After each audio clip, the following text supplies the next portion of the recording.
In the earliest surviving records of Yharnam's founding, long before the burning streets and the moonlit hunts, there is a single thread that appears again and again in quiet archival notations. It speaks of a discovery beneath the city, within stone chambers older than any written calendar, where the scholars of Burgenworth found liquid traces of an ancient lineage. The first attempts to catalogue this substance describe it as impossibly resilient, resisting decay, resisting classification, resisting even the intentions of those who sought to contain it. To understand humanity's eventual entanglement with the old blood, we must first return to the moment a group of scholars held a vial between trembling hands and realized that it did not behave like mortal blood at all. They recorded that it shimmered faintly when exposed to candlelight, as though some internal awareness stirred within it, pulsing with rhythm, but not with life. Even then, the scholars sensed this blood belonged to a different origin, tied not to human lineage, but to the sleeping great ones beneath the earth. Yet they did not withdraw. They reached forward. It was in Burgenworth's lecture halls, under vaulted ceilings and shelves brimming with forbidden tomes, that the first theories emerged. Some argued the blood was a residue left behind by ancient Thumerian rituals, a ceremonial medium connecting their civilization to the cosmic beings they served. Others believed it represented the natural lifeblood of the great ones themselves, spilled in ages when humanity did not yet walk the surface. But whether they feared it or revered it, all agreed that the old blood contained a potency unlike anything mortal. Its discovery marked a turning point that humanity did not fully recognize, a moment when the boundaries between human and otherworldly began to dissolve. These theories, debated long into the night, laid the groundwork for a chain of decisions that would reshape Yharnam and alter the course of human identity forever. When the first human experiments began, they were conducted quietly, whispered between scholars who believed discovery outweighed caution. Subjects were administered minute droplets of the old blood, scarcely more than a trace, yet the reactions were immediate. Some reported heightened vigor, clarity, a sense that their bodies felt lighter and stronger. Others spoke of dreams vivid and incomprehensible, where towering silhouettes moved beneath starless skies. A few collapsed outright, seized by visions they could not articulate. The scholars noted that none of these reactions aligned with any natural medicinal effect. Instead, the old blood interacted with the human body as though recalling something long forgotten, awakening dormant echoes within the flesh. It did not merely heal or empower, it seemed to rewrite, gently at first, threading itself into the veins as though searching for something familiar. To understand why the old blood took root so fiercely in humanity, we must remember that humans have always sought meaning in the unknown. For the burgenworth scholars, the old blood promised answers to questions that had haunted them for decades. The nature of consciousness, the structure of reality, the origins of life itself. They saw in this substance a bridge between their limited understanding and cosmic truth. Yet beneath their academic hunger lay something more fragile, more deeply human. It was the desire to matter in a universe that felt cold and unyielding. The old blood seemed to offer significance, as though touching the hem of a higher existence could confirm humanity's place in a world shaped by beings far beyond them. Soon, the old blood was no longer a secret confined to scholars.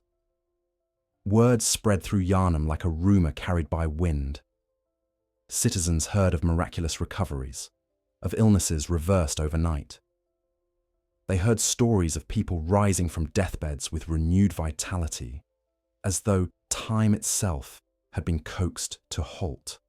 The healing church emerged as the steward of these miracles, carrying vials of old blood through the streets with ceremonial reverence. And Yharnam, desperate for salvation, from suffering and poverty, welcomed this new hope with open arms. Humanity's connection to the old blood deepened not through force, but through yearning. It was not imposed, it was invited. Yet even in those first early injections, when the city's trust was still unbroken, subtle shifts began to appear in those who received the blood. A hunter might notice that their senses sharpened beyond human limits, hearing whispers across great distances or sensing movement in the dark before any light revealed it. A laborer might find their strength increased, yet accompanied by restless impulses, as if the body recognized some new potential for savagery it had never known before. A widow might speak of her dreams growing vivid with lunar light, filled with voices not her own. These changes unsettled many, yet they were dismissed as side effects of a powerful therapeutic. The healing church assured the people that improvement often came tangled with discomfort, and Yharnam, willing to believe, allowed these whispers of unease to fade. The connection between the old blood and humanity deepened slowly, layer by layer, like vines weaving through the cracks of a stone wall. The citizens did not question that their vitality was no longer their own. They did not question why the blood felt warm as it entered their veins, as though carrying intention. They merely accepted the gift, even as it began to alter their nature. The scholars of Burgenworth, watching from the shadows as the church expanded its influence, recognized too late that they had released something ancient into the hands of those who did not understand its origins. Humanity's first steps into communion with the old blood were taken blindly, guided more by hunger and hope than by wisdom. As the decades passed, the first transformations began in earnest. Subtle shifts in temperament, sudden flashes of violence, dreams filled with creatures shaped like prayers gone wrong, and woven through these changes was a single unspoken truth. The old blood did not behave as medicine. It behaved as memory. It carried remnants of the great ones, fragments of their perception, their instincts, their grief. When humanity embraced the old blood, they did not simply ingest a foreign substance. They allowed an ancient consciousness to mingle with their own. And the blood responded, molding itself to human vessels, as though searching for compatibility. Still, the city did not turn away. Humanity rarely withdraws from power once it has tasted it. Hunters rose as champions of the church, infused with old blood to combat the beasts that emerged from those who succumbed to deeper transformation. These hunters saw themselves as protectors, as guardians of a fragile balance. But they were also participants in a cycle older than Yharnam, one that threaded humanity into a pattern shaped long before their existence. The old blood lingered in their veins like a quiet pulse, humming with a rhythm that felt almost familiar. As humanity's connection grew stronger, the question emerged. Was the old blood changing humans, or were humans awakening something already within themselves? Perhaps the answer lies not in the origins of the blood, but in humanity's response to it. The moment the first citizen reached eagerly for a vial, believing salvation lay inside, the bond was sealed. The old blood did not force itself upon humanity. Humanity invited it in, willingly, desperately believing it would elevate them beyond the limits of mortality. And in that desire, perhaps we see the beginning of the truth that runs beneath this entire story, that the old blood and humanity were never strangers, but reflections of one another in a world where both sought something they could not name. In the decades after Burgenworth first brushed against the old blood, Yharnam began to shift in ways that were subtle at first, then unmistakable. The city had always been a place of trade and movement, perched between the great bridges and the river valleys that fed its early prosperity. But when the healing church established its sanctuaries and began offering ministration freely to the people, something changed at the level of breath itself. The air grew thick with incense, meant to mask the copper tang of blood, and the citizens grew accustomed to the sight of white-cloaked attendants carrying chalices between wards, their steps echoing softly through the cathedral district. Humanity, in that moment, began reshaping itself around a power it did not fully understand, believing it to be salvation. The old blood had entered not only human veins, but human culture. What made the old blood so compelling was not only its restorative potency, but the sense of elevation it gave. Patients who received even minimal doses described a strange clarity afterward, as if the world had sharpened around them. They spoke of hearing faint hymns where no choir sang, or feeling a soft pressure at the edge of their perceptions, as though someone, or something, watched from behind the veil of waking sight. These effects were mild at first, hardly alarming to anyone who had known true sickness. Most citizens dismissed them as side effects or mere imagination, grateful to stand upright and breathe again. And so, without protest, the old blood became a fixture of daily life, woven into Yharnam's rituals as naturally as prayer and bread. The church understood the seduction of healing. Every sermon carried a promise that blood was a medium of elevation, a ladder reaching toward the divine. Priests spoke of communion not as a distant theological abstraction, but as a visceral exchange, a joining of human weakness with something greater. The people listened because they wanted to believe. They wanted deliverance from the ailments that plagued their bodies and from the quiet despair that haunted their lives. To them, the old blood glowed with possibility. They drank its promise before ever drinking the blood itself. Yet, beneath this emerging culture of trust, transformations began to weave through the population with a rhythm eerily similar to the heartbeat of the city. A man might find himself restless at night, pacing his quarters without knowing why. A mother might wake to discover her senses sharpened to the point where she could hear the scuttle of insects beneath floorboards. These changes did not frighten them at first.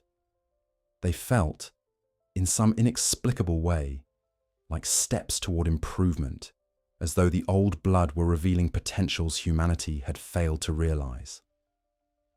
The church encouraged this interpretation, praising the recipients for their newfound vigor while quietly monitoring their progress. But the old blood did not move with a scholar's restraint. It moved with the instinct of something ancient, something that had slept beneath stone for epochs. It did not ask whether humanity was prepared to bear its influence. It simply entered the body and sought resonance.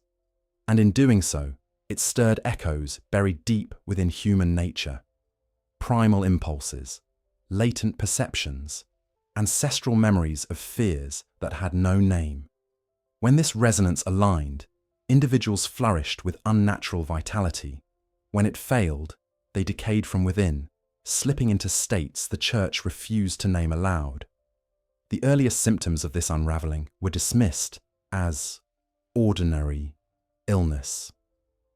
A fever that persisted, despite treatment. A sense of agitation that rose without cause. But soon, more alarming signs followed. Some individuals complained of bones aching as if reshaping themselves in the dark. Others woke with fingernails cracked and lengthened, or with teeth that felt too sharp against their tongues. And in the quiet hours before dawn, the afflicted dreamed of forests beneath alien moons, of distant howls carried across plains that did not exist in the waking world. These dreams grew more vivid until they spilled into consciousness, eroding the boundaries that kept humanity anchored to itself. The church responded with a veneer of calm authority. They called the symptoms transitional strains, insisting they were harmless fluctuations as the body acclimated to sacred power. They instructed the afflicted to pray, to rest, to trust. But behind closed doors, the upper clergy knew this was not adaptation, but metamorphosis. They had seen Thumarian carvings depicting beings caught between shapes, their faces frozen in expressions of worship and agony. They had read accounts of civilizations that attempted to commune with the Great Ones and paid the price in their own bodies. Yet the church pressed on, driven by ambition and by the haunting belief that if humanity could withstand the transformation, they might rise to stand beside the great ones rather than beneath them. As the old blood flowed through Yharnam's streets in chalices and syringes, the city began to lose the distinction between the natural and the supernatural. Its architecture, once pragmatic in design, took on shapes that mirrored the towering spires of the church. Windows stretched into narrow arches that resembled watchful eyes. Piazza fountains were repurposed into basins for ceremonial bloodletting. Statues of forgotten saints were replaced by figures wearing veils or bearing symbols whose meanings had long since been lost to time. Humanity reshaped its world to reflect the source of its new strength, unaware that the blood shaping their bodies was also shaping their destinies.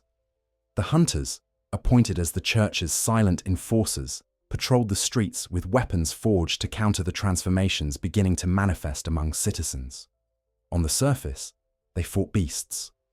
But deeper down, in the recesses of their hearts, they fought reflections of themselves. For they too carried the old blood, and they too felt the stirrings of instincts that whispered in voices, not entirely human. Their dreams became darker, filled with flickers of moonlight and figures towering just beyond perception. Yet they endured, believing their duty to be noble, believing they could withstand the influence that was steadily threading through their veins. The connection between humanity and the old blood deepened further when the citizens began seeing shapes against the night sky, vast silhouettes suspended in the crimson light of the moon. At first, these visions were rare and dismissed as illusions, but as the blood moon drew nearer with each passing cycle, the line between sight and hallucination dissolved. Citizens reported hearing faint lullabies drifting through alleyways, sung in languages they should not understand. Their dreams grew synchronized, as though an unseen hand guided them through a shared nightmare. Humanity stood on the brink of understanding that the old blood was not simply altering their bodies, it was preparing their minds. The old blood's connection to humanity was no longer a question of influence, but of integration. It became clear that the substance was not merely acting upon human biology, it was responding to human desire.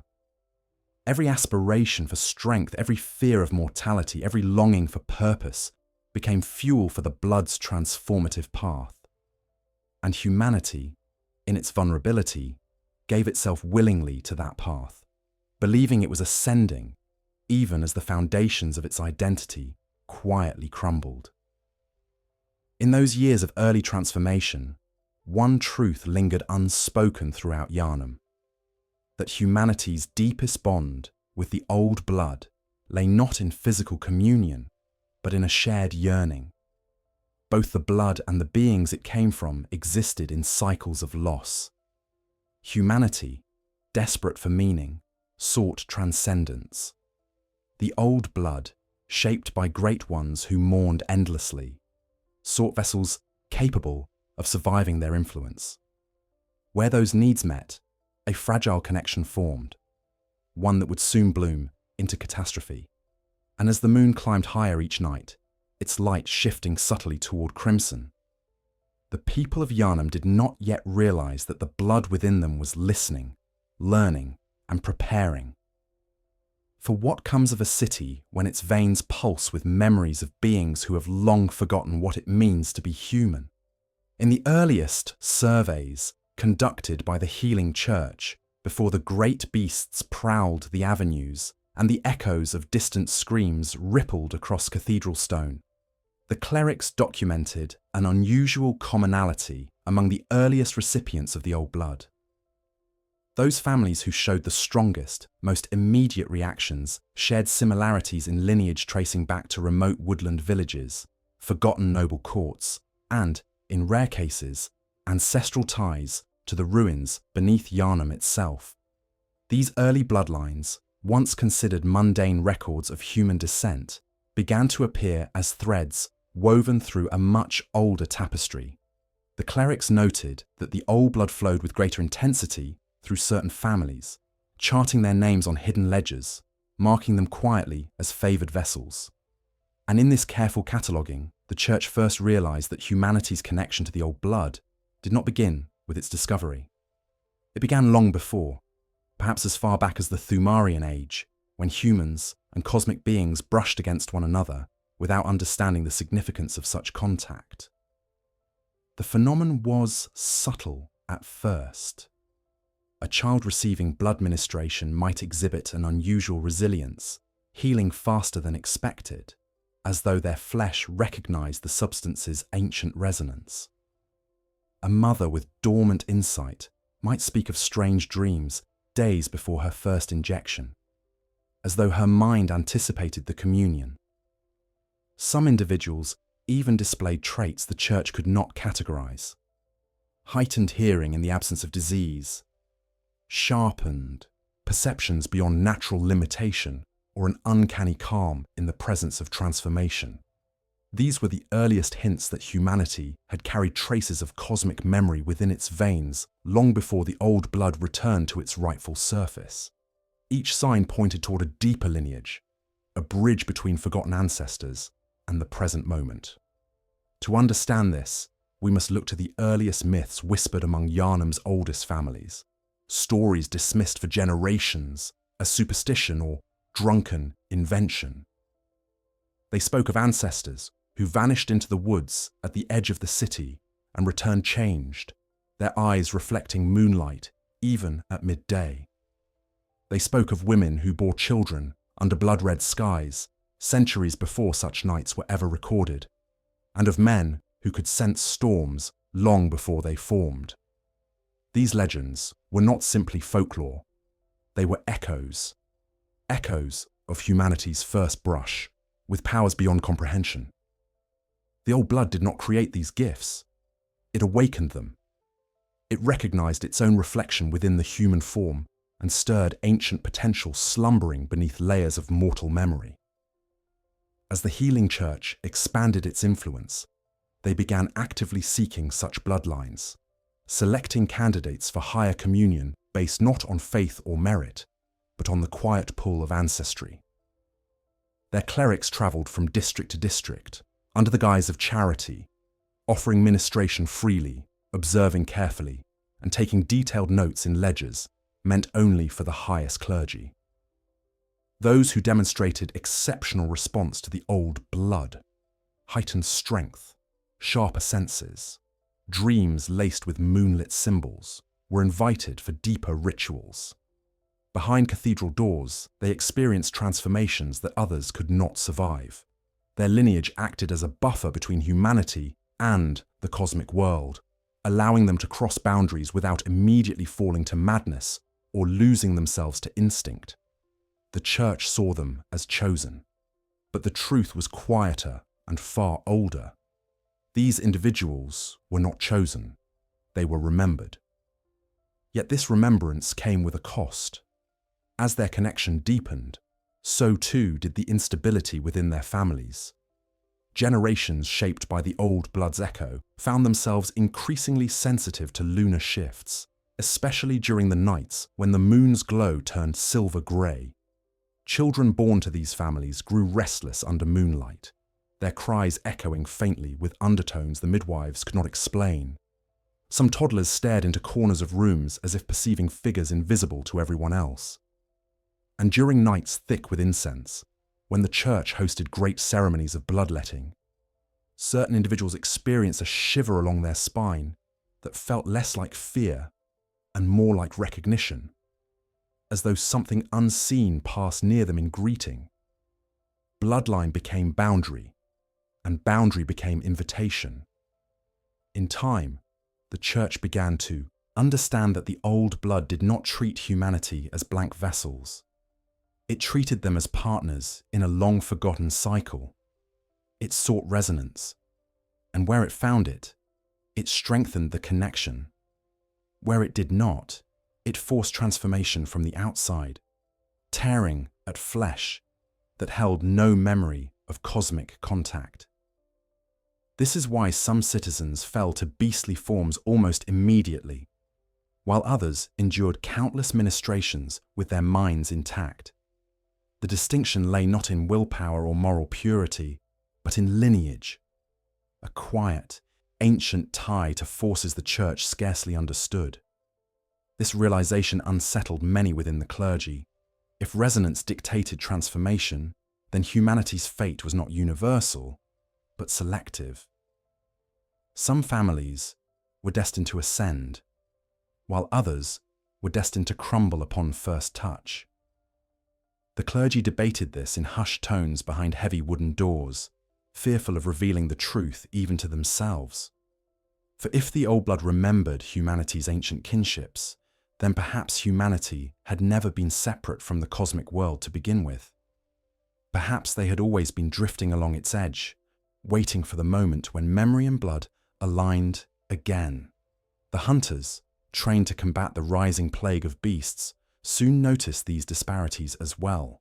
When they fought transformed citizens, they could sense the difference between those who shifted violently and those whose transformations carried an eerie, dreamlike grace.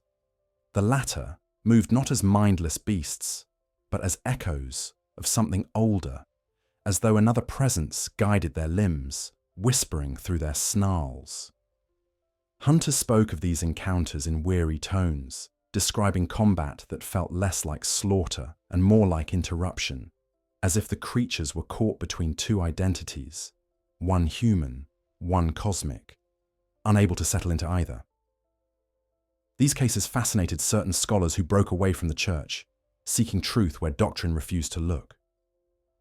They traced bloodlines back through generations and uncovered unsettling patterns. Families who suffered the worst transformations often had no ties to old stories or ancient ruins, while those who retained fragments of humanity during transformation often hailed from forgotten villages where moonlit rituals once took place. These scholars began to suspect that humanity had long been shaped by forces outside its understanding, that perhaps the Great Ones had influenced bloodlines in silent, subtle ways long before the church arrived. If this was true, then the old blood was not an infection or a gift. It was a remembrance of a connection humanity had allowed itself to forget. And as Yharnam's streets grew darker and the beast grew bolder, these bloodline questions became harder to ignore. Citizens whispered of families who never succumbed to transformation, despite receiving multiple ministrations. Others whispered of children who vanished during blood moon nights, only to return days later, with strange symbols etched upon their skin. Patterns emerged like veins pulsing beneath parchment. Humanity was not a single lineage. It was a tapestry woven from many threads, some untouched by cosmic influence, others deeply steeped in it. The deeper implication lingered like an unspoken prophecy. If humanity carried fragments of cosmic lineage, then perhaps the old blood was not reshaping them at all. Perhaps it was restoring them. In the early years of the healing church's rise, long before the great hunts were codified, before the bells rang through the night, summoning hunters from their restless sleep, there existed a fragile period when the transformations that plagued Yharnam had not yet reached grotesque extremes. The clergy referred to this period quietly, almost reverently, as the threshold days, when humanity hovered at the border between mortal and cosmic identity, without fully crossing into either realm. These years were marked by subtle changes in the body, changes that the church observed with clinical fascination and the citizens experienced with equal parts awe and unease. A man receiving his third blood ministration might find his skin thickening slightly, as though preparing for an environment harsher than the world he had always known. A woman might notice a tremor in her fingertips that came not from fear, but from an instinct awakening beneath the surface, an instinct she did not possess days before. It was during these threshold days that humanity's connection to the old blood began to shift from mere curiosity to something deeper, something that altered not only the mind, but the architecture of the flesh itself. The earliest recorded transformations were not monstrous. Instead, they were almost graceful. Hunters documented encounters with individuals whose movements had become fluid, predatory, yet disturbingly elegant. Their eyes gleamed with a golden shimmer under moonlight, and their voices carried a soft distortion, as though two tones overlapped when they spoke. Such individuals stood at the intersection of human and beast, their bodies caught between two states that neither fully claimed them. The Church initially celebrated these changes, believing they represented the first successful steps toward ascension. Clerics whispered that Yharnam was not doomed but blessed, that its people were evolving into something capable of standing beside the great ones without fear of madness. But beneath these hopeful whispers lay a darker truth. The old blood was not elevating humanity. It was testing it. This testing did not come from malice, but from ancient instinct. The old blood carried the memory of beings who had long navigated the boundary between material form and cosmic abstraction. When it entered the veins of mortals, it sought familiarity, attempting to reshape the human body into vessels capable of surviving higher states of existence. The mutations that followed were not random. They were purposeful, guided by echoes of cosmic patterns that predated humanity's emergence. And so, the early transformations followed predictable pathways: elongated limbs, heightened senses, changes in vocal resonance, shifts in circulation, all movements toward a form meant to withstand cosmic proximity. Yet humanity, bound by the limitations of mortal biology, resisted these changes even as their blood embraced them. This resistance created tension within the body, a tug-of-war between human structure and cosmic expectation. The result was the slow unraveling of flesh. The unraveling did not always lead to brutality. Some individuals stabilized at intermediate stages, existing in a state the Church referred to as blessed resilience. These individuals retained human consciousness while possessing physical traits that made them stronger, faster, and strangely attuned to lunar cycles. Hunters often sought them out for guidance, for these people seemed to sense dangers before they appeared and avoided madness even after witnessing horrors that broke the minds of ordinary men. They were humanity's closest step towards successful communion. Yet even they lived precariously, for the blood within them pulsed with quiet hunger, always urging them onward toward greater transformation. To resist this pull was to live in constant pain. To accept it was to lose the boundaries that defined humanity. For most citizens, however, the unraveling led down a darker path. The changes in their bodies, initially subtle, grew increasingly erratic as the old blood pushed harder, seeking full manifestation. Some found their bones aching as though expanding from within. Others woke to find patches of coarse hair sprouting across their arms or jawlines, not like natural growth, but like something newly awakened. A few developed heightened senses so intense they recoiled from ordinary sounds or scents. These transformations were painful, not because of physical agony, though that was severe, but because each shift represented a loosening of humanity's hold on the body. Each twitch, each spasm, each trembling dream signaled a step further from the self they once knew. In this fragile space between identity and transformation, fear spread through the city like fog, seeping into every corner of Yharnam's crumbling sanity. Hunters bore witness to the unraveling firsthand. When dispatched to assist citizens suffering from transformation, they did not always encounter beasts.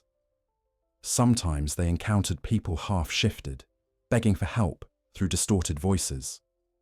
A father might cling to the threshold of his doorway, knuckles white as he pleaded with a hunter not to let him change further. A mother might shield her child, even as her hands grew too large to hold the small body without crushing it. Hunters faced impossible decisions.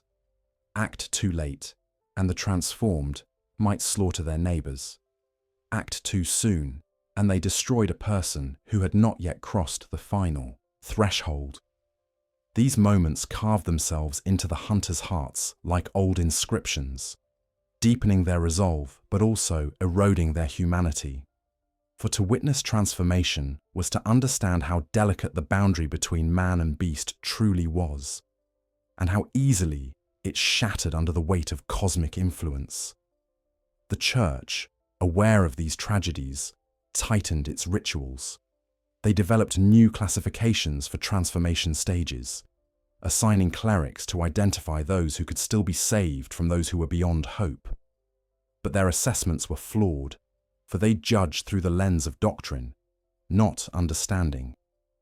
They believed salvation lay in increased ministration, pushing more old blood into bodies already strained to their limits. And in doing so, they accelerated the unraveling. The bodies of their patients contorted under the pressure, attempting to adapt faster than mortal tissue could sustain. Muscles tore and reformed with unstable patterns. Blood vessels widened to accommodate the influx of cosmic resonance. Bones shifted between shapes, unable to settle into a new, stable form. What the Church viewed as a path to ascension was, in truth, a path to collapse. It was during this period of desperation that the first true beasts emerged.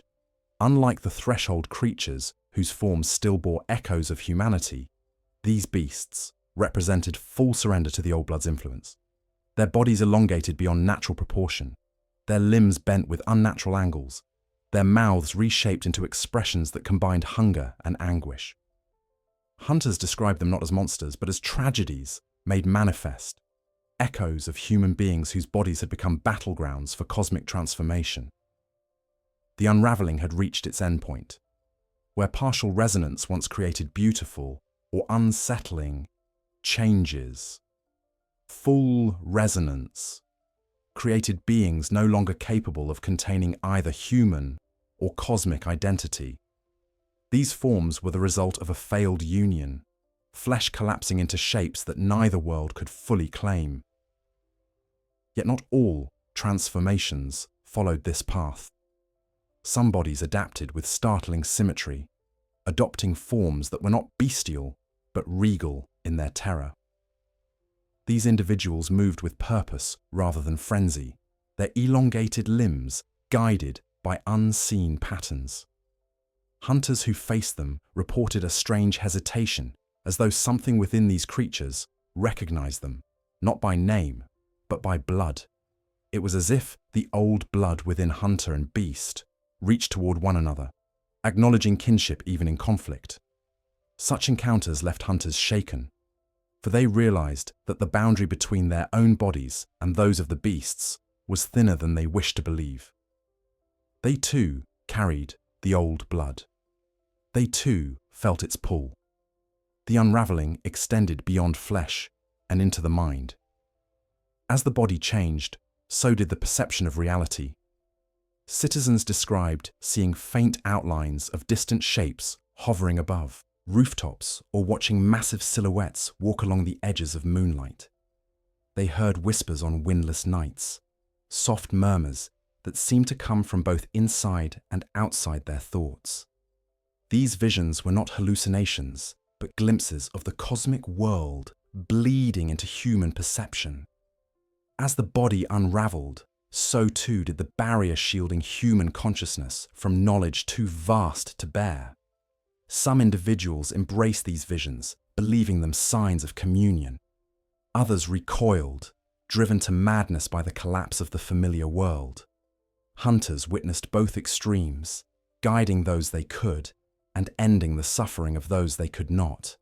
The unraveling revealed a cruel truth. The old blood offered humanity the ability to perceive the great ones, but only by unraveling the structures that made perception possible in the first place. And so the city entered a new chapter of its quiet tragedy. As the old blood reshaped bodies and minds, humanity came to understand that transformation was not an aberration, but an invitation. The unraveling was not a punishment, but a pathway, one that most could not walk without falling. The body, fragile and finite, was not built to withstand the immense gravity of cosmic memory. Each shift, each mutation, each moment of unmaking revealed that the old blood did not simply alter flesh. It reminded flesh what it once had the potential to be. In the years before Yharnam's fall, when the cathedral bells still chimed with measured grace and the scholars of Burgenworth still whispered their guarded theories, the earliest signs of mental unravelling appeared not in the laboratories or in the bloodletting halls, but in the dreams of ordinary citizens. The Church documented these cases with clinical restraint, recording testimonies in narrow script on parchment now brittle with age. Citizens spoke of seeing faint silhouettes in the sky long before they understood what they were witnessing. They spoke of dreams that bled into waking thought, of moonlight bending across their vision like liquid, of distant voices calling to them through walls that should have muffled all sound. What the Church dismissed as fevered imaginings were, in truth, the earliest indications that the old blood was not content to alter flesh alone. It sought consciousness. It sought perception. It sought to reshape the human mind into something capable of recognizing the cosmic world without fracturing under its weight. The first shifts were subtle enough to go unnoticed. A man might pause mid-stride, convinced he heard a whisper behind him, even though the street was empty. A seamstress might feel the brush of unseen fingers at the edge of sleep, though her room locked tightly against the night. A child might stare out a window at twilight, eyes unfocused, as though observing something far beyond the rooftops of the city. These were small incursions, threads of cosmic perception weaving into thoughts, tugging gently, testing the limits of human awareness. The old blood carried memories of beings who observed reality from multiple layers of existence. When it mingled with human consciousness, those layered perspectives began to imprint themselves, coaxing the mind into new shapes. As time passed, these impressions deepened. Citizens described dreams filled with moonlit shores and towering figures whose forms shifted like reflections on rippling water. They dreamed of staircases spiraling into the sky, of bridges that led into darkness, of forests with no wind yet trembling as though something immense passed through them. The Church dismissed these dreams as symptoms of illness, unaware that they mirrored visions once recorded in forbidden Marian texts, visions seen by ancient priests who communed with beings now long silent. These dreams were not illusions, they were recollections, fragments of old memory rising through the strata of human thought like fossils emerging from eroded stone. Hunters were among the first to recognize that these dreams carried meaning. Many of them woke drenched in sweat, not from fear of beasts, but from the unsettling clarity of visions that lingered long after dawn. They saw the world bathed in pale lunar glow even during daylight. They sensed unseen gazes resting upon them from cathedral eaves and shadowed alleys. They described feeling as though their minds stretched towards some distant point beyond the sky, like tides pulled by a moon that was not the one they knew. These sensations were unnerving, yet they hinted at a deeper connection. The old blood was teaching them to see. It was teaching them to perceive the world as the great ones perceived it, layer by layer, dimension by dimension. But such perception came with cost. As insight sharpened, the boundaries between waking thought and cosmic awareness weakened. Some hunters found themselves unable to sleep, their minds too busy navigating images that were not dreams, but glimpses of realities layered atop their own. They saw shimmering distortions at the edges of their sight, shapes too tall and too still to be human. They heard faint humming, rhythmic and sorrowful, vibrating through stone as though the city itself resonated with ancient song. These experiences slowly eroded the comfort of ordinary perception, replacing it with an ever-present awareness that something immense and mournful watched the city from unseen vantage points. The church attempted to control these mental shifts by limiting the flow of old blood, but their efforts were vain. The transformations of consciousness could not be reversed once initiated. Minds touched by the old blood did not simply revert to their previous limits. They became permanently expanded, like vessels stretched beyond their original shape. Even when the church halted ministration, the altered individuals continued to see, to hear, to perceive. Insight could not be removed once gained. It lived within the mind like an ember, glowing quietly, impossible to extinguish. There were those who adapted to this new awareness with surprising grace. These individuals moved through Yharnam as though guided by unseen patterns, avoiding danger moments before it manifested. Their dreams remained vivid but orderly, constructing symbolic structures their minds could interpret without collapsing. They became people of two worlds, rooted in humanity, yet brushing against the cosmic textures that surrounded them. For a time, the church studied them closely, believing they represented the ideal fusion of mortal and cosmic perception. But even these fortunate few lived with quiet dread, aware that the line separating their stability from madness was thin, as fragile as paper soaked through with ink. Others were not so fortunate. Their minds became battlegrounds where conflicting perceptions collided. They saw Amidala perched along cathedral walls long before the blood moon revealed them. They heard the distant cries of Emgo beneath layers of dream and waking sound. They felt the pulse of unseen tides rising within their skulls. Their sense of self began to fragment as cosmic awareness demanded more mental space than their minds could safely provide. Some fell into fits, clutching their heads, begging for silence. Others laughed uncontrollably at nothing, as though witnessing truths too terrible to bear, yet too radiant to ignore. A few vanished entirely into the ruins beneath the city, following voices no one else could hear. What frightened the church most was not the madness itself, but its pattern. The mental unraveling followed sequences, predictable, structured, almost intentional. It did not resemble illness. It resembled initiation. Those exposed to the old blood first gained heightened senses, then encountered dreams, then perceived unseen forms, then heard cosmic voices, and finally experienced the collapse of their previous identity. This sequence mirrored rituals described in ancient carvings, recovered from Thumarian depths, rituals designed not to destroy, but to prepare. The old blood did not seek to harm the mind. It sought to reshape it into a vessel capable of understanding the grief and longing of the great ones.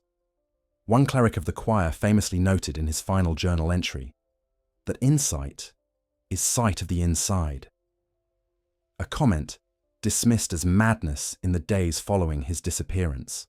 But his words carried truth. Insight was not a new vision layered atop old perception. It was a turning inward, a revealing of the cosmic threads woven into the mind's architecture since humanity's earliest encounters with the Great Ones. The madness that followed was not arbitrary. It occurred when minds attempted to reconcile the enormity of cosmic memory with the smallness of human experience. When the two could not coexist, the mind broke beneath the weight. Some resisted, clinging desperately to their old perceptions, even as new ones pressed against the edges of their thoughts. These individuals often became violent, driven by the terror of a world they could no longer fully comprehend. Their eyes twitched, darting toward corners where only they saw movement. Their voices cracked with fear as they spoke of watchers perched above windowsills, of whispers echoing from blood pooled beneath their beds, of moonlight bending like fabric pulled by invisible hands. Their fear was not born of imagination, it was born of recognition. And yet, amidst this terror, some individuals reported moments of profound peace. These moments occurred in the liminal space between waking and dreaming, when consciousness loosened and the mind drifted freely. They described feeling embraced by something vast and ancient, something neither hostile nor kind, but deeply mournful. They felt themselves held, not as prey, but as memory, something acknowledged, something understood. In these rare moments, the connection between humanity and the great ones felt less like contamination and more like reunion. These individuals wept when recounting the experience, claiming that for a fleeting instant, they understood the sorrow that pulsed through the old blood like a heartbeat. Hunters, who survived the greatest dangers, often experience the strongest mental shifts. For them, the unraveling of perception was intertwined with the unraveling of purpose. As they fought beasts that were once human, their insight sharpened. As they approached cosmic presences hidden in cathedral heights or buried beneath unseen realms, their thoughts expanded. The dream realms, whether of their own creation or imposed upon them, became arenas not just of survival, but of mental transformation. With each encounter, with each monster felled, with each glimpse of the unseen, the boundary between dream and waking thinned. They walked through Yharnam with the quiet certainty that their minds were no longer entirely their own. The unraveling of thought revealed one final truth, one the church dared not speak aloud. The old blood did not create insight. It activated it. It awakened capacities dormant within humanity for generations. The great ones were not intruders in the human mind. They were echoes of something humanity had once known but forgotten. The madness that followed did not arise from cosmic intrusion, but from the struggle to re-inhabit a form of consciousness humanity had abandoned long ago. And beneath it all, beneath the dreams and visions and madness, one question lingered like a whisper carried by moonlit wind. If the old blood awakened these thoughts, then what was humanity before it forgot? Long before Yharnam became synonymous with moonlit hunts and the anguished cries of its transformed citizens, it was a city shaped by quieter ambitions, scholars pursuing forgotten truths, clergy seeking divine elevation, and ordinary people yearning for healing in a world that offered little mercy. The old blood did not descend upon Yharnam as a curse, but as a promise. The church framed it as a miracle that would end suffering, restore vigor, and elevate the common man above the frailty of his mortal nature. And the people, weary from illness and scarcity, embraced that promise eagerly. They did not know that in accepting the old blood's embrace, the city itself would begin to dream. First softly, then feverishly, until those dreams spilled into its streets and reshaped its foundations. Yharnam did not fall under invasion. It collapsed under imagination, under yearning, under the weight of a dream too vast for its mortal foundation to contain. The earliest evidence of this citywide dreaming can be traced to the architecture that emerged during the church's expansion. The first cathedral spires rose higher than any secular building previously constructed, their shapes elongated with a subtle unevenness that mirrored the curvature of celestial ruins found beneath the earth. Architects claimed inspiration from forgotten blueprints discovered in Burgenworth's restricted archives, designs attributed to ancient builders who once communed with the Great Ones. These structures possessed odd angles and strange acoustics. Whispers lingered in corners where no speaker stood, and moonlight pooled along the floors in patterns that seemed intentional rather than incidental. Citizens felt watched within these halls, as though the walls themselves bore faint memory of what once passed within stone chambers far older than Yharnam. Without fully understanding it, the city began absorbing the shape of cosmic intention. The shift intensified when the choir took residence in the cathedral ward. Their research into communion deepened the city's subtle transformation, for they believed that by constructing environments conducive to insight, they could encourage humanity to evolve. Homes were redecorated with patterns resembling runic vibrations. Marketplaces were reorganized around circular designs mirroring ritualistic chambers. Even the city's water channels were quietly redirected to mimic the flow of ancient Thumarian aqueducts. These alterations seemed harmless, even artistic, yet they had profound effects on the subconscious minds of citizens. Yharnam became a place that guided dreams. After years of such influence, it became a place that generated them. The dreams spreading through the population were not private fantasies, but part of a shared current, a collective underthought pulsing through the city like an unseen artery. In taverns, strangers recognized locations in each other's visions, despite never having traveled there. Children described the same glowing trees lining shorelines that no map recorded. Hunters reported dreaming of streets they had never walked, yet knew instinctively upon waking. Yharnam was beginning to think, and in thinking, it began to reshape itself around those thoughts. The old blood flowed not only through human veins, but through stone, brick, and mortar, its influence subtle yet pervasive, gradually aligning the city with the dream realm rhythms of the Great Ones. This convergence reached its quiet apex during the nights preceding the first recorded blood moon. Citizens found their dreams shifting from individual scenes to shared visions, cathedral halls filled with shimmering tides, forests growing from stone streets, towers splitting open into spirals of light. The city itself appeared within these dreams, but twisted, expanded, and layered atop itself like overlapping sheets of translucent parchment. Some dreamers awakened feeling as though they had wandered through alternate versions of their own home. Others described stepping onto streets where the moon hung impossibly low, illuminating beings whose silhouettes rippled like fabric caught in water. These visions grew increasingly vivid, accumulating detail and coherence until Yharnam's dream life rivaled its waking one. Hunters were the first to realize that these dreams were not mere imagination, but glimpses into realms adjacent to their own, a thinning of the boundary between the mortal city and the cosmic spaces surrounding it. When walking through alleyways on the following mornings, they recognized brick patterns from their dreams etched into the walls. When entering newly renovated chapels, they felt déjà vu so powerful it bordered on bodily memory.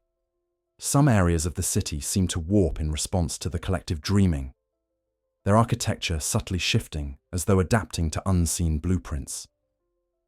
What citizens dreamed, Yharnam began to echo.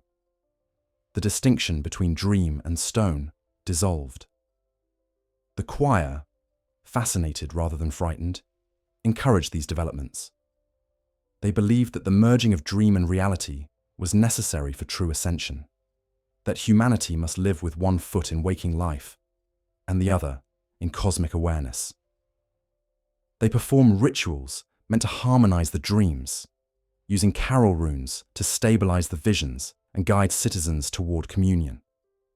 Yet these rituals did not unify the dreaming mind of the city as intended. Instead, they fractured it. Different districts began dreaming differently. Old Yharnam's collective visions were filled with fire and smoke, reflecting the trauma of the burning. The upper cathedral ward dreamed in pale light and endless staircases. The slums beneath the aqueducts dreamed of shadows that moved with too many limbs. The city fractured into layers of dream reality, each reflecting the fears and desires of its inhabitants. At this point, Yharnam no longer dreamed passively. It began to respond. Some hunters reported that certain doors appeared in their homes, only on nights when they dreamed vividly. Others discovered hidden stairways that seemed to materialize after sleep, leading into basements they swore did not exist the day before. Citizens whispered of alleys shifting direction, of lampposts relocating overnight, of buildings they had known since childhood, containing rooms they had never seen. These changes were not hallucinations, but spatial echoes of the city's dreaming consciousness. Yharnam was becoming porous, its physical structure shaped by the currents of cosmic resonance and human fear. This porous state allowed the Great One's presence to seep more directly into the city.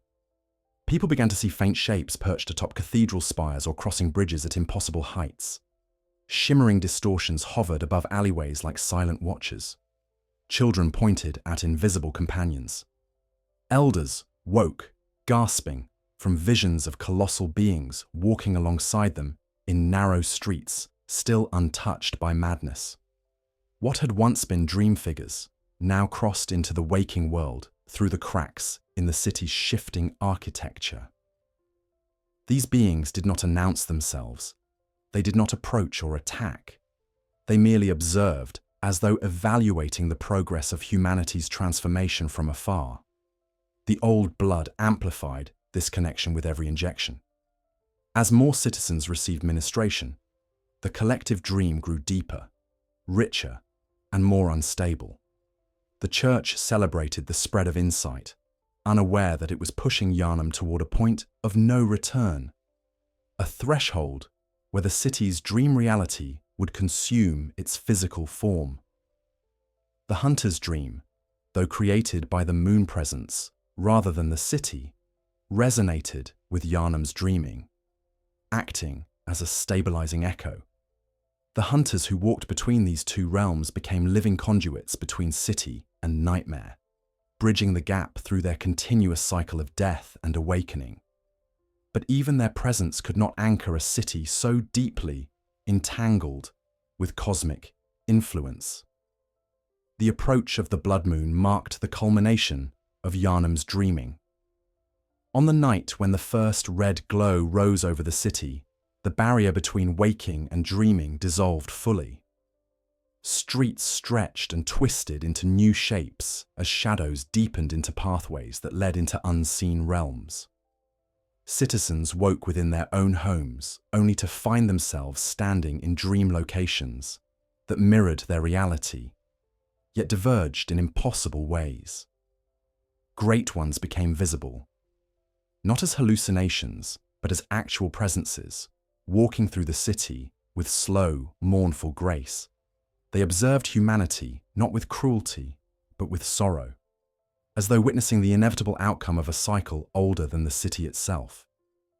At this stage, Yharnam did not merely dream. It became a dream. A living tapestry woven from blood, memory, and cosmic resonance.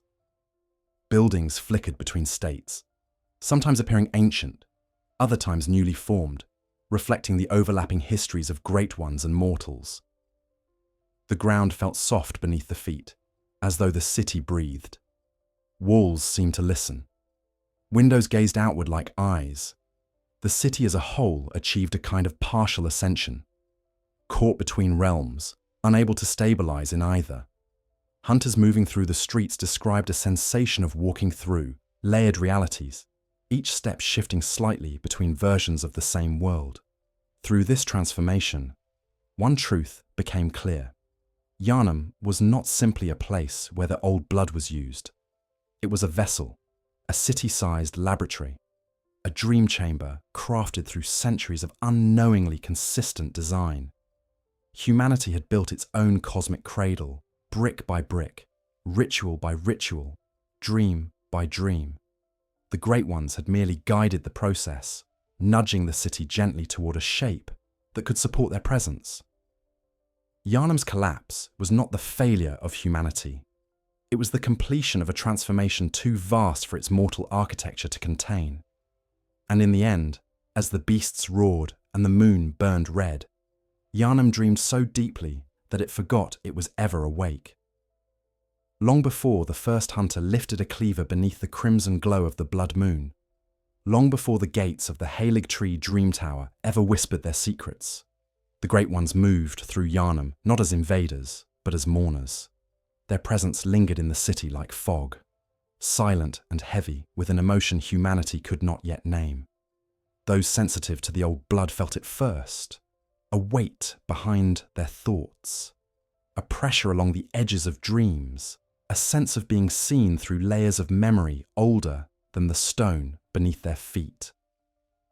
The Great Ones watched Yharnam because they recognized something within its people. Not strength, not purity, recognition. Humanity reminded them of something they had lost long ago, something they sought desperately to remember. The earliest encounters between humans and Great Ones were not visual, but auditory. Citizens described hearing soft humming in the dead of night, harmonies that danced along the edges of perception. These melodies were simple, repetitive, yet haunting, like lullabies sung in languages the listeners had never been taught. Fathers woke from sleep convinced they heard someone soothing their newborn in the next room, only to find the cradle untouched. Hunters returning from patrol paused in alleyways, shoulders tensed, listening to faint songs drifting across rooftops.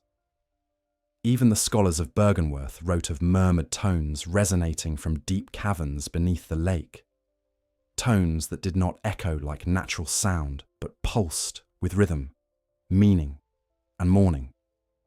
These lullabies became more frequent as the city's dreaming deepened.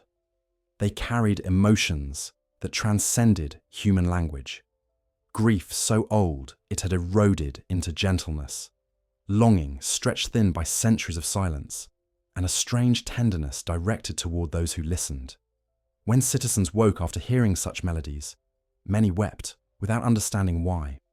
Something ancient within their blood responded to the sound, as though a forgotten memory stirred from its slumber.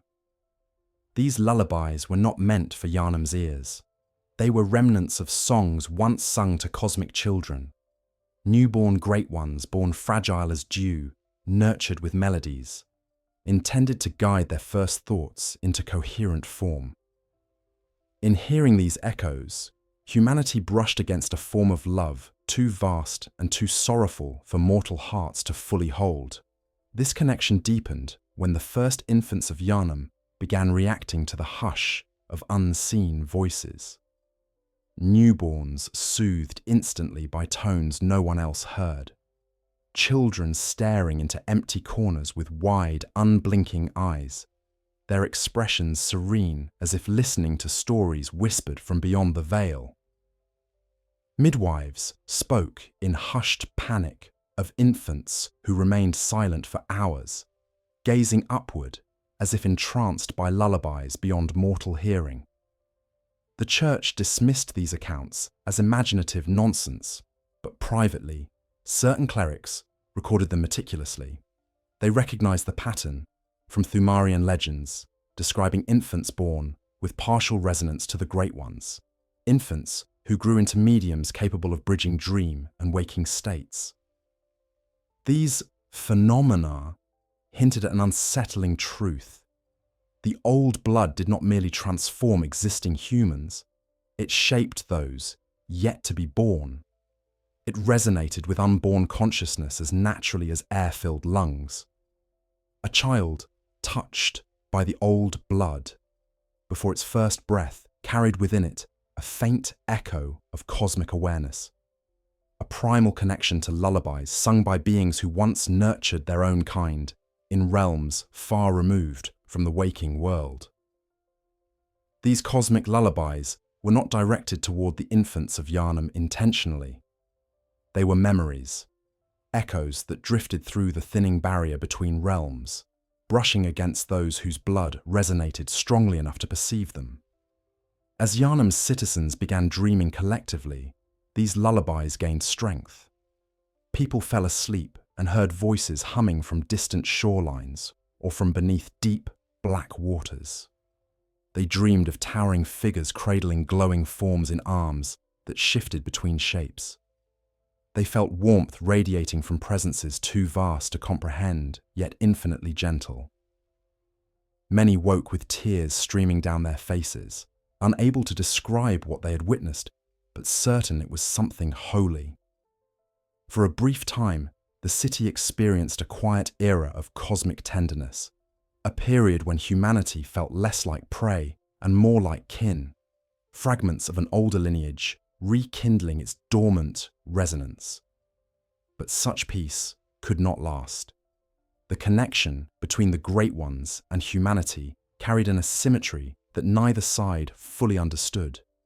The Great Ones, burdened by eternal cycles of losing their young, observed humanity with a mixture of hope and sorrow.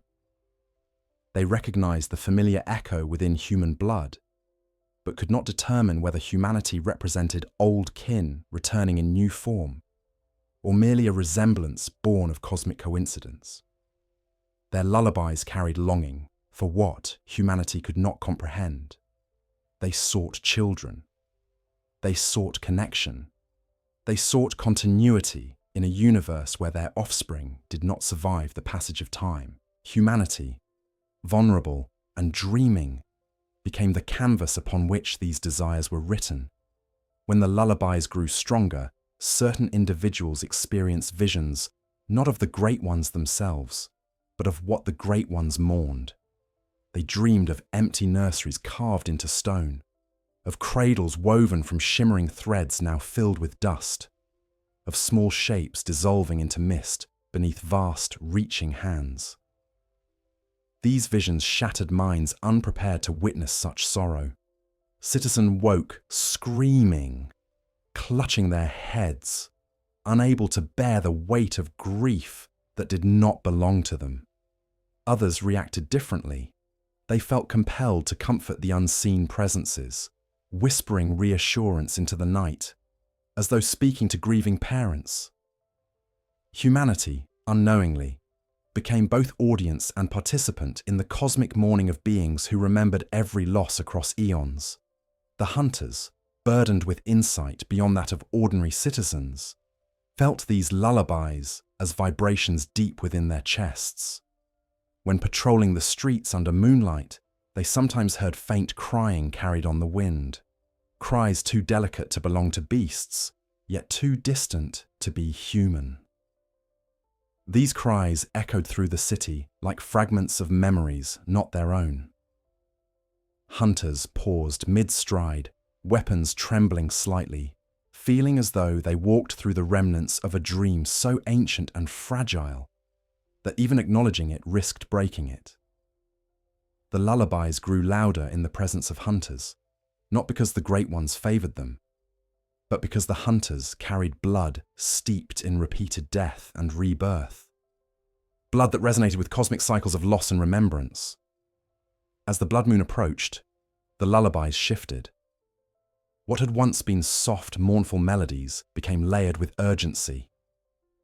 The Great Ones sensed the convergence drawing near, the moment when Yharnam's dreaming would align with the cosmic realms so closely that boundaries would dissolve. Their lullabies transformed into calls, invitations, pleas. Citizens felt these calls in their bones, in their veins, in the rhythm of their hearts. Some felt compelled to leave their homes and wander toward the outskirts of the city, drawn toward hidden places where the veil thinned. Others collapsed in the streets, overwhelmed by soundless voices urging them toward communion. But the lullabies had an unintended consequence. As they intensified, they awakened not only longing but instinct. The old blood stirred violently in those too weak to withstand its pull. Bodies convulsed, shifting toward beast forms as cosmic resonance overwhelmed their fragile biology. The lullabies, meant to soothe cosmic infants, fractured human minds unprepared for such frequencies. Where the Great Ones sought kinship, humanity often found only madness. Where the Great Ones offered memory, humanity received visions too vast to hold. The lullabies that once brought comfort now heralded the city's unraveling. And yet, amidst the chaos, certain individuals experienced something profoundly different. Instead of fear or madness, they felt a quiet recognition, as though they had heard these melodies in their earliest memories, even memories contained not in personal experience, but in blood. They sensed that the lullabies were not foreign, not alien, but familiar. These individuals walked through the city with calm eyes, unmoved by the distortions of dream and waking reality. They approached places touched by cosmic presence, not with trembling, but with reverence. One hunter famously recorded that upon hearing a lullaby echo beneath a moonlit bridge, he felt as though an ancient mother cupped her hands around my heart and called me by a name I had forgotten. His words were dismissed as madness, yet they captured a truth others feared to acknowledge. Humanity's bond with the Great Ones was not newly forged, it was newly remembered. The lullabies revealed a cosmic secret, that humanity had always been part of the Great One's long, sorrowful history. Whether as distant kin, lost children, or mirrored reflections, humanity carried echoes of cosmic lineage so faint that only the old blood could awaken them. The Great Ones did not sing to lure humanity into communion. They sang because they recognized in humanity a glimmer of home. But such recognition carried danger. A child welcomed into cosmic arms might rise to ascension, or crumble beneath its weight. A city embraced by cosmic mourning might transform into a cradle, or into a tomb. Humanity stood at a crossroads where lullaby and lament were indistinguishable, where love could be as destructive as indifference, where being remembered by beings so ancient could either elevate or annihilate. Yharnam listened. Yharnam dreamed. Yharnam trembled beneath songs never meant for mortal ears. In every age of Yharnam's brief, burning history, whenever the city's people reached hungrily toward power they could not name, the old blood was there to answer. Not as a voice, not as a command, but as an agreement quietly written beneath the surface of every ministration and every ritual. The church presented this agreement as mercy. You come with sickness, with frailty, with grief that will not leave your bones, and in return, the church offers healing from a source older than human memory. But beneath the polished altars and the stained glass moons, another truth pulsed. Each drop of old blood carried a condition, a clause written in a language deeper than words. Those who partook accepted more than treatment. They accepted participation. In what they did not yet understand, but the blood remembered, and the blood kept its own ledgers. The first of these contracts were not signed with ink or sealed with wax. They were sealed with need. A dying man accepting a vial to hold his child one more season. A woman with failing lungs begging only to walk the market streets without pain. A hunter broken by wounds too deep to mend offered a chance to rise again if he would swear himself to an unseen patron. Each decision felt personal, intimate, made in the secrecy of a moment when fear outpaced caution. Yet behind each of these choices stood the same unseen witness, the old blood, waiting patiently for humanity to ask, so it might answer in full. No one read the terms. No one thought to ask whether a substance that could ignore natural law might also rewrite the souls. The healing church framed these bargains as sacred undertakings, cloaked in incense and chanted litany. Clerics spoke of succor from on high, of a covenant of blood between humanity and forces beyond understanding. Their sermons hinted that suffering need not define human life, that through blood and communion, the weak could become strong, the broken could become whole. But they never asked why such power was offered, or what it sought in return. They never asked why the Great Ones would give so freely of a resource interwoven with their own existence. Perhaps they were afraid of the answer. Perhaps they already knew that every contract written in old blood binds both parties, and that the great ones were not merely benefactors, but participants in a transaction they could no longer escape. Hunters embodied the most explicit form of this contract. To become a hunter was to surrender to a cycle of death and return guided by a presence they seldom saw but always felt. The moment a hunter accepted ministration and stepped into the hunter's dream, they entered an agreement deeper than any vow spoken aloud. Their strength would grow, their skill would sharpen, their body would mend each time it fell. But each resurrection pulled them further from ordinary humanity. They became instruments, finely honed, made for cutting through the flesh of beasts that were once human, and perhaps through the illusions that once protected their own minds. Each hunt paid down a debt, yet the balance never reached zero. For every beast felled, another rose. For every insight gained, some softer part of the hunter's inner life fell away. Though they did not see it at first, the hunter's contract mirrored the cosmic one binding the great ones themselves. Just as the great ones were trapped in their cycles of loss and yearning, so hunters became trapped in a ritual of endless violence in service of beings they barely understood. The old blood stood at the center of this mirror, the medium through which both Great One and Hunter entered a shared bondage. The Great Ones needed surrogates to soothe the ache of endless stillbirth. The Hunters needed purpose in a world unraveling. The old blood stitched these needs together, making both sides less free, even as it seemed to grant them power. For ordinary citizens, the contract appeared simpler. They came to the church for healing, and they received it. Their illnesses faded, their limbs grew strong, their eyes brightened with unnatural clarity. But the old blood does not understand the human notion of enough. To it, every dose is a question. How much farther can this vessel go? How much more of my memory can this mind hold? How much additional resonance can this flesh contain before it fractures and reforms? And so, the citizen, returning for repeated ministrations to ward off pain or age, unknowingly let the contract deepen. They did not see the invisible clauses expanding, greater susceptibility to transformation, heightened responsiveness to the blood moon's call, a thinness in the walls separating their thoughts from the dreams of grieving gods. These contracts did not operate by force, but by reciprocity. The old blood responded with particular enthusiasm to those whose desires were strongest.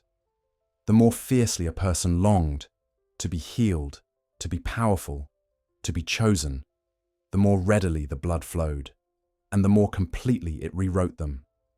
Great ambition created great openings. The most devout worshippers, the most ruthless scholars, the most desperate patients, all found that the blood answered them directly, reshaping their bodies and thoughts with unnatural speed. Humanity's connection to the old blood did not lie in obedience or submission, but in intensity. The universe listened most closely where yearning burned brightest. Yet there were those who tried to refuse the contract, to step away once they glimpsed the consequences. Some citizens, who saw family members twist into beasts, renounced ministration entirely, choosing sickness over communion. Some hunters, horrified by what the dream was making of them, attempted to lay down their arms to return to ordinary life. But the old blood did not simply depart when unwelcome. Its contract extended beyond immediate consent. It lingered in the veins, in the marrow, in the dreams. To turn away from it was not like declining a gift. It was like walking out of a burning house with embers still smouldering in your clothes. You could leave the structure, but the fire followed unless extinguished properly. And in Yharnam, there was no ritual gentle enough to extinguish it without destroying the one who carried it. There were rare individuals, however, who managed to stand at a strange midpoint in this contract. They accepted what the blood gave them: strength, insight, resilience, yet retained enough distance to question its demands. These were the ones who walked the city with cautious eyes, aware that every use of the blood carried a moral cost that could not be measured in coin or prayer.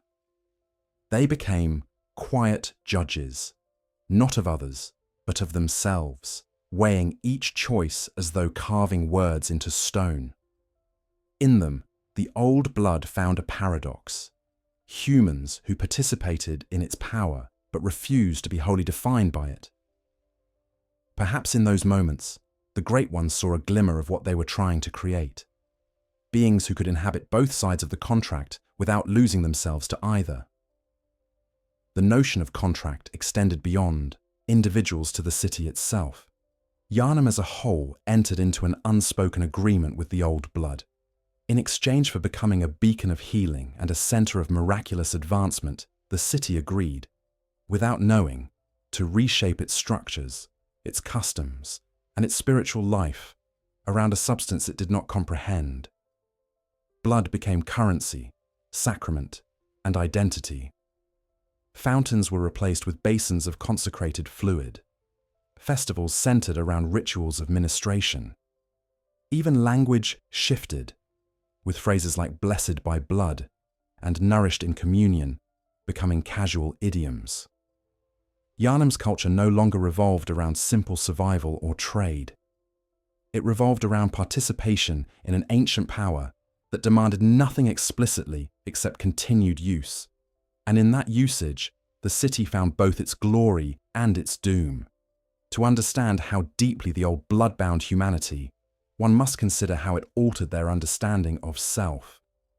Before the blood, identity rested on memory, relationships, and the familiar continuity of aging.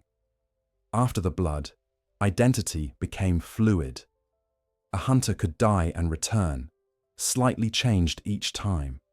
Their sense of self eroded and rearranged by repeated contact with dream and nightmare. A citizen could grow stronger and more perceptive, yet feel increasingly disconnected from their own past, as though their childhood belonged to someone else. The old blood transformed humanity into participants in a story whose authorship lay beyond their species. They were no longer merely living. They were being revised. And yet, despite the horror woven into these contracts, there is a bitter tenderness at their core. The old blood did not set out to enslave humanity. It set out to connect. The Great Ones, trapped in cycles of loss, extended themselves through blood as the only language they had left. A language of fluid, of memory, of transformation. Humanity, trapped in cycles of sickness and despair, reached up toward that extended hand with all the trust of a drowning soul grasping at anything that might hold. The tragedy lies not in either side's desire, but in the incompatibility of their terms.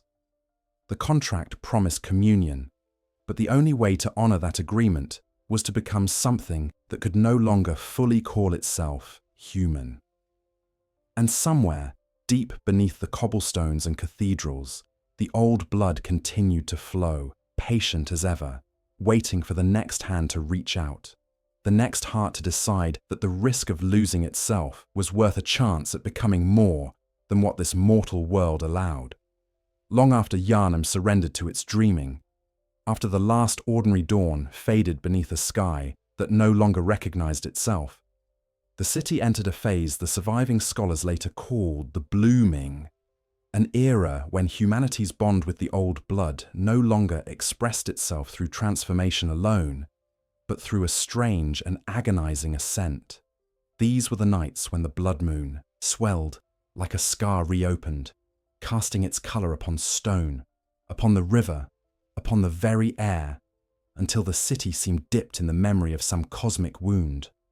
Under this light, the old blood resonated more fiercely within human veins, urging not simply change of form but elevation, an ascension born not of triumph, but collapse.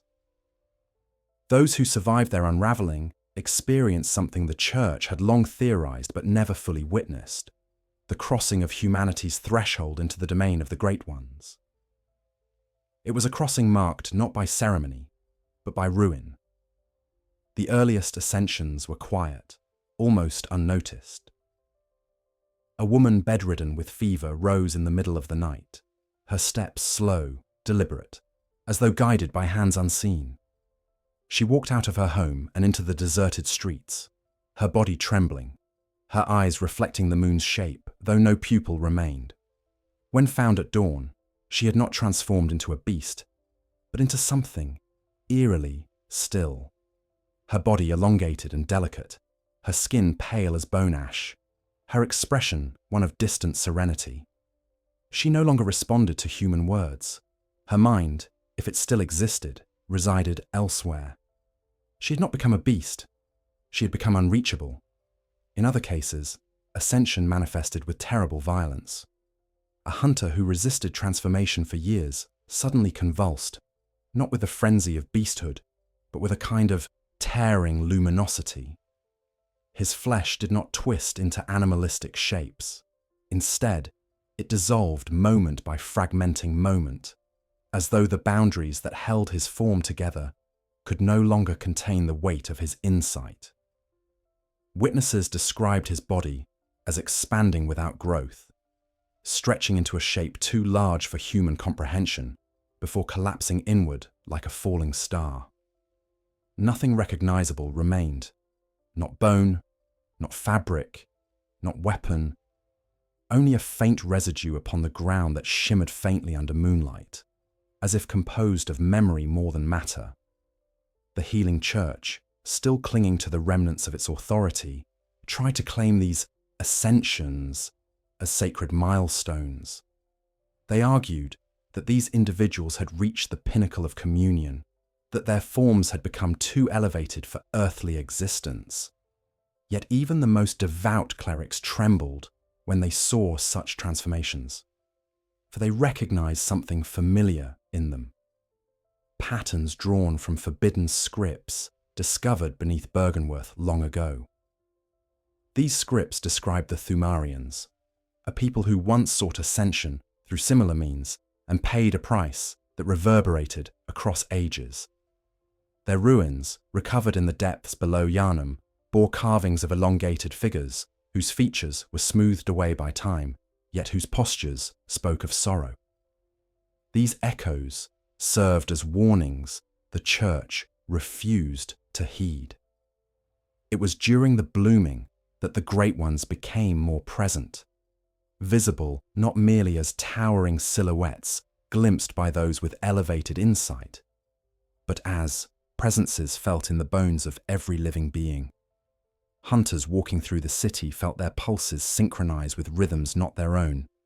Citizens hiding behind shuttered doors sensed immense shapes passing by their homes, shaking dust from rafters and bending moonlight into rippling patterns. Infants cried at nothing, or at everything, as though overwhelmed by the sudden nearness of beings who mourned endlessly. The Great Ones did not descend as conquerors or gods. They arrived as seekers, searching for something humanity could not fully provide, yet could not fully withhold. The most striking ascensions occurred when these presences came nearest. Those who had reached their limit, whose bodies strained under the weight of cosmic resonance, whose minds teetered between brilliance and collapse, experienced the arrival of the Great Ones not as terror, but as revelation. They felt seen, understood, held in a way no human relationship had ever offered. Their transformations accelerated, yet they no longer fought the process. Their limbs stretched toward the sky, bending like branches caught in a slow wind. Their voices, once human, elongated into tones that resembled the lullabies heard in earlier phases of the dreaming. Some became radiant with soft, pale light. Others dissolved into motes that drifted upward, disappearing into the darkened sky. In these moments, ascension and expiration were indistinguishable. To rise meant to vanish. To vanish meant to join something vast. Hunters who witnessed such events were split between reverence and despair. Some lowered their weapons, realizing that what stood before them was no longer a beast nor a person to save, but a being transitioning into a state beyond comprehension. Others attacked reflexively, driven by fear and training, trying to anchor the world to a shape they understood. Both responses were human. Both were futile. For whether struck down or allowed to rise, those undergoing ascension did not truly die. Their remnants lingered, faint impressions etched into the stones where they vanished, soft hums heard at the edges of perception, the fragrance of incense-like air lingering long after their forms dissolved. The choir, whose entire ambition lay in communion, tried desperately to guide these ascensions towards stable outcomes. They performed rituals based on fragmented interpretations of Thumarian rites, drawing symbols on cathedral floors, chanting melodies meant to harmonize human minds with cosmic frequencies. But their understanding was partial, their translations flawed. They could not replicate the ancient cycles that governed true ascension. Their rituals collapsed under the weight of what they invoked. Choir members themselves began to ascend involuntarily, some drifting upward like pale, weightless seeds caught in invisible currents, others crumpling into small, brittle husks that disintegrated when touched. They had achieved communion, but it did not grant them mastery. It revealed their fragility. Amidst this collapse, certain individuals stood at the threshold of a different kind of ascension. These people, touched deeply by the old blood, yet grounded by an unusual resilience, did not dissolve or elongate or shatter. Instead, their insight stabilized. Their minds became calm, almost serene, as though they had found a way to inhabit both the human and the cosmic without surrendering either. These individuals moved through Yharnam with expressions of quiet understanding. They looked upon both beast and great one with empathy. They neither worshipped nor feared. They recognized. The great ones paused in their presence, sensing something familiar. Some of these individuals later became figures of rumor, wanderers who slipped into the depths beneath the city or disappeared at the edge of the waking world, stepping into realms humanity could not follow. Their ascension was not catastrophic but gentle, a fading rather than a fall. Yet even in these rare cases, ascension carried a cost. To gain cosmic clarity was to lose the comforts of ordinary life. Family memories blurred, earthly desires dimmed, the contours of human emotion softened into something diffuse and dreamlike. These individuals lived half in the world and half beyond it, belonging fully to neither. They represented humanity's best hope for peaceful communion, yet they also marked its greatest tragedy, that to become more meant to become unrecognizable to the very world that birthed them. As the blooming reached its peak, Yharnam became a landscape of ascensions at every scale.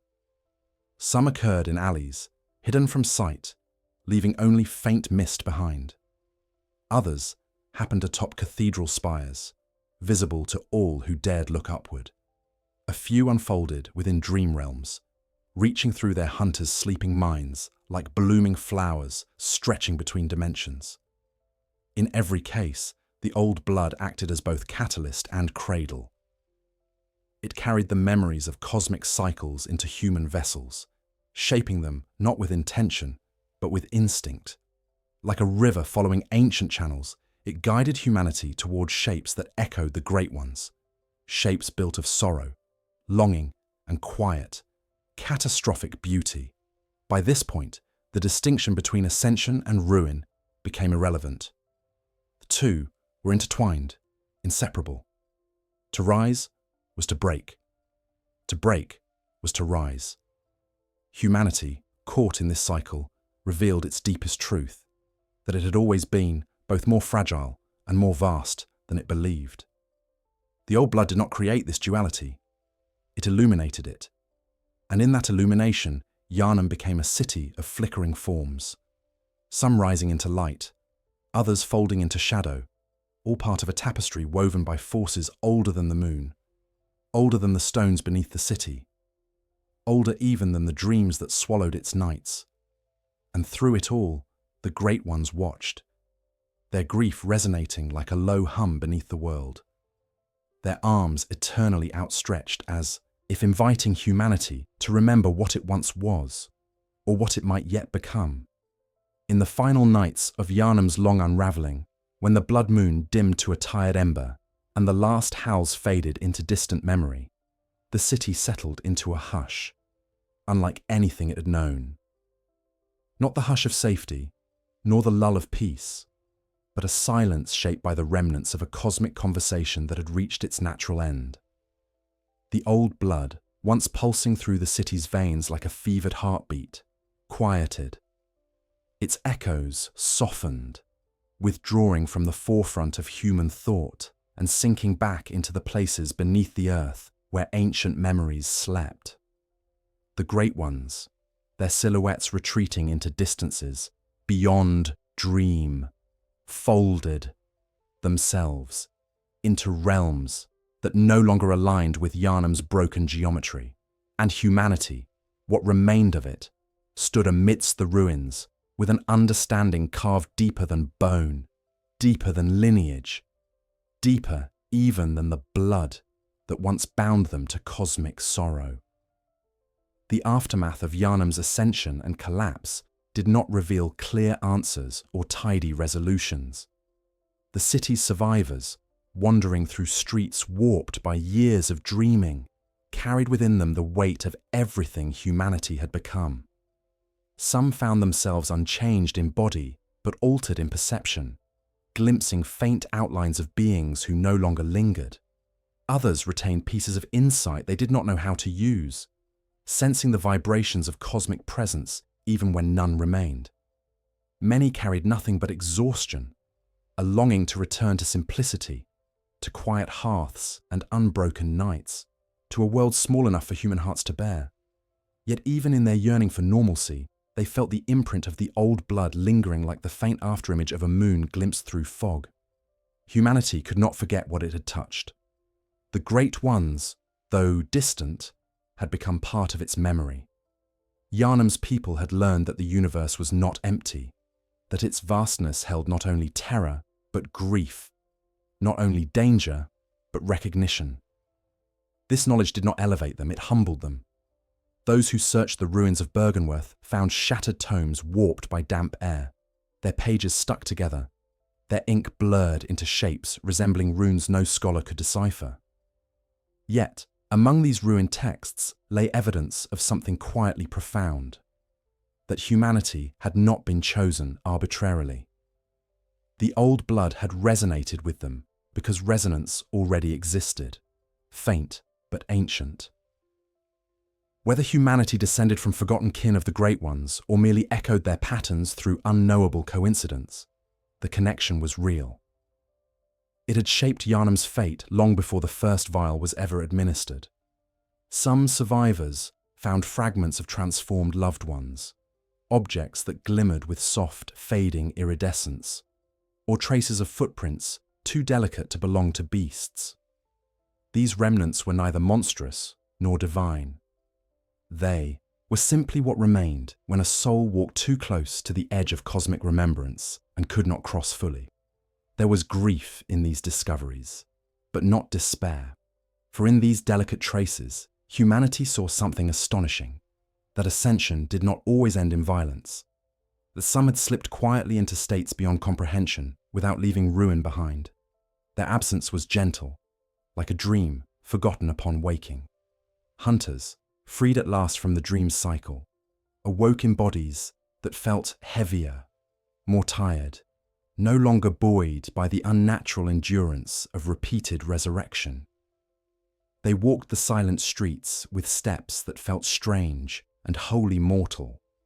Some wept at the simplicity of it, at the warmth of sunlight, unwarped by cosmic distortion, at the feeling of a heartbeat that pulsed with no rhythm but its own. They had walked through nightmare after nightmare, held in place by forces older than stars, to return, finally, to a world untouched by those tides, was not relief. It was a release, a quiet falling back into the cradle of ordinary existence. In the weeks that followed the Blood Moon's retreat, the old blood's influence faded from the city.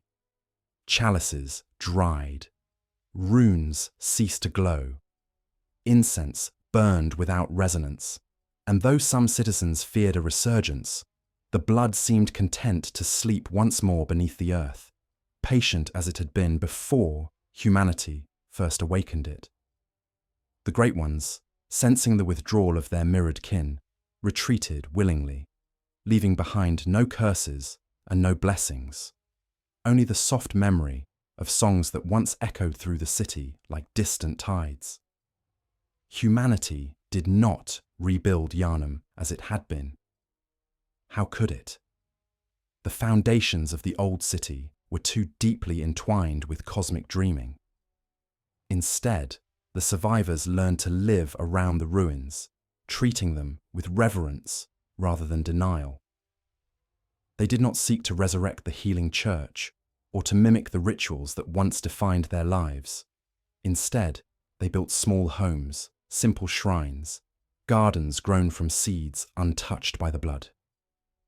In these new communities, children played without fear of moonlit transformations, and elders told stories not of beasts, but of lessons learned at the edge of existence.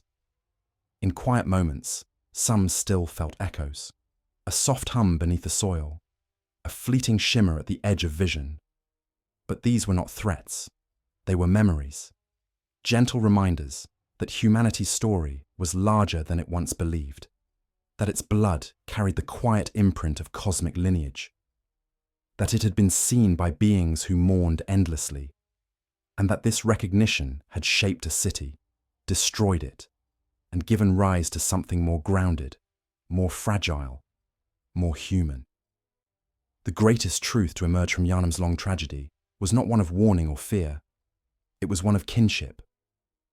Humanity had walked close enough to the Great Ones to glimpse their sorrow and to understand, however briefly, the loneliness woven through their vast existences. This understanding did not grant humanity power. It granted perspective, a sense of humility and wonder that softened even the hardest memories. And in the end, as the last embers of transformation faded and the city grew quiet once more, humanity discovered something the old blood had never intended to give them: a renewed understanding of their own smallness and their own worth.